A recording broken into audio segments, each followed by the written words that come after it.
안녕하세요. 대기만성우입니다. 오늘은 책을 한 권 추천드릴 건데요. 저의 인생 책이라고 할 수 있습니다. 무인도에 딱 한 가지만 들고 갈 수 있다면 뭐 가져갈래? 이런 질문처럼 이 세상에서 딱 한 권의 책만 읽을 수 있다면 무엇을 선택할래? 라고 한다면 저는 무조건 이 책을 고르겠습니다. 바로 자존감의 6기둥이라는 책입니다. 제가 심리학 책을 100권 넘게 읽었는데요. 100권 넘게 읽는 과정에서 단계가 있었어요.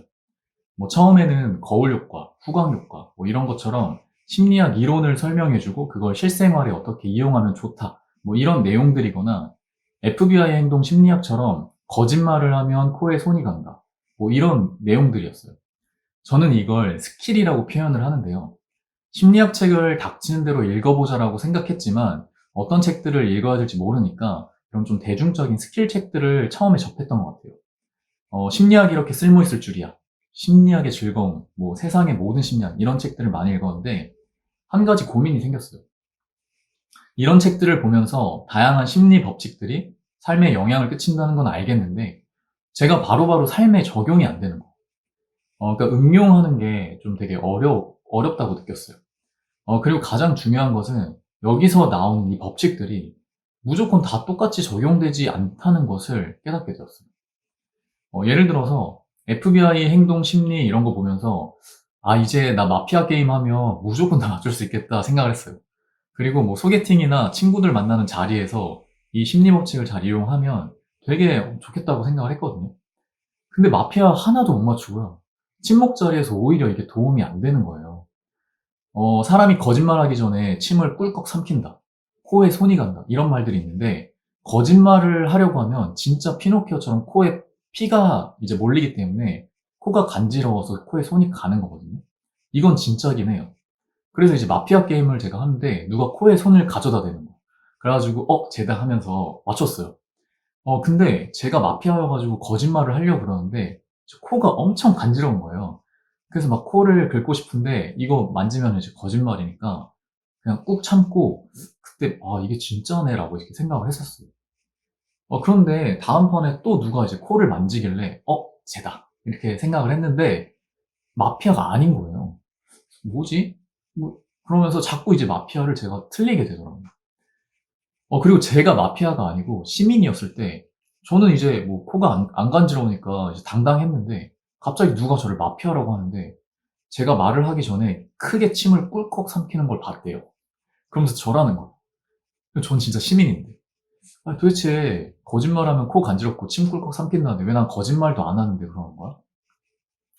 그리고 뭐 상대방에게 호감이 없으면 이제 팔짱을 끼고 뒤로 기댄다 이런 말 있잖아요. 이제 이걸 알고 나니까 누가 나한테 그렇게 하면 나한테 호감 없나 보다. 아, 내 이야기가 재미가 없나 보다. 이러면서 되게 위축이 되더라고요. 그러니까 괜히 눈치 보이고 이 심리를 공부하니까 오히려 어려운 거예요. 근데 여러분, 이런 게 사실 다 쓸모가 없어요. 쓸모가 없는 이유를 지금부터 말씀드려 보겠습니다. 거짓말하면 코가 간지러울 수 있는데요. 거짓말을 안 해도 코가 간지러울 수 있어요. 그러니까 우리 몸이 그냥 간지러울 때 있잖아요. 그러니까 마피아가 아닌 그 친구는 타이밍 좋게 거짓말을 안 했는데 코가 간지러웠던 거예요. 그러니까 침을 꿀꺽 삼키는 건 거짓말할 때만이 아니라 그냥 긴장을 하면 당연히 삼킬 수 있는 거예요. 그러니까 저는 마피아가 아니고 시민이었지만 제가 마피아라고 몰리게 되면 긴장되니까 그냥 저도 모르게 침을 꿀꺽 삼킨 거예요. 그리고 이제 팔짱을 끼고 뒤로 기대는 게 꼭 호감이 없어서만은 아니에요. 갑자기 카페 안이 조금 쌀쌀해져가지고 추위를 느껴요. 그러면 팔짱을 낄 수도 있습니다. 아니면 숨쉬기가 어려울 정도로 밥을 너무 많이 먹어가지고 이제 배가 잔뜩 나온 거. 근데 하필이면 옷을 좀 붓는 걸 입었네. 그러니까 이제 자꾸 배가 신경 쓰여서 이거 배를 살짝 가리고 싶으니까 팔짱을 낄 수도 있는 거예요. 그리고 뒤에 기대는 것도 허리가 아파서일 수도 있고 그냥 상대한테 지금 호감이 있고 그런데 체력이 너무 안 좋은 사람인 거야. 그러니까 너무 힘들어. 그래서 잠깐 기댄 걸 수도 있어. 그러니까 이렇게 심리는 뭐 이거면 이거다 이런 식으로 정하기가 너무 어려워요. 저는 이걸 이제 중2병이라고 표현하는데 이 중2병은 나쁜 게 아니라 모든 상황에서 어떤 성장을 하면서 겪는 성장통인 것 같아요. 그러니까 심리책을 읽으면서 저도 중2병을 거친 건데 이 심리 스킬들을 알게 되면서 마치 나 이런 거야 이렇게 생각을 했는데 이게 상황마다 너무 다르구나. 이게 쉽게 쉽게 판단하는 일이 아니구나라는 것을 이제 배우게 된 거죠. 그러면서 스킬은 너무 한순간을 묘사한 것일 뿐인 거고, 그런 것보다 좀 어디든 적용 가능하고 응용할 수 있는 좀 본질적인 내용을 알 수 없을까라는 생각에 이제 스킬 책이 아니라 다른 책을 찾기 시작했습니다.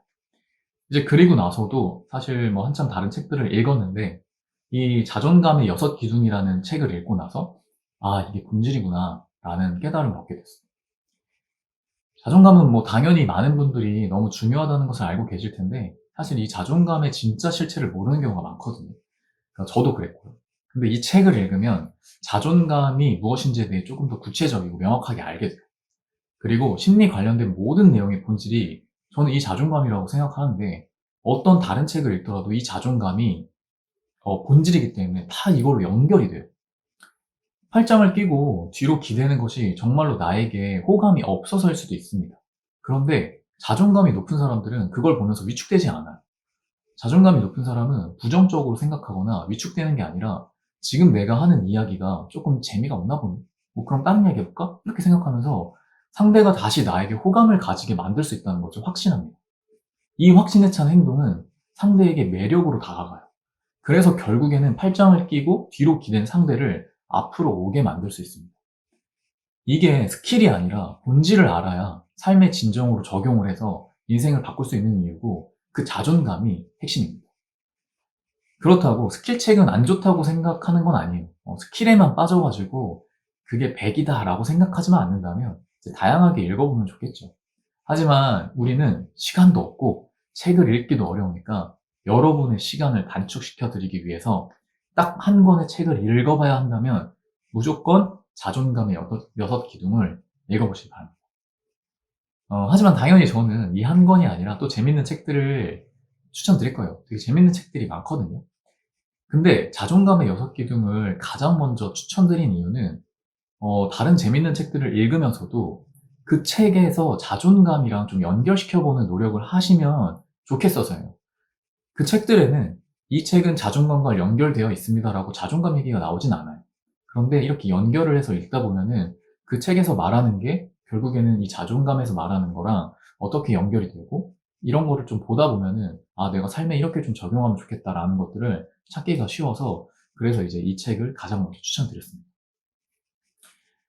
자, 이제 자존감의 6기둥을 한번 읽으러 가보시죠.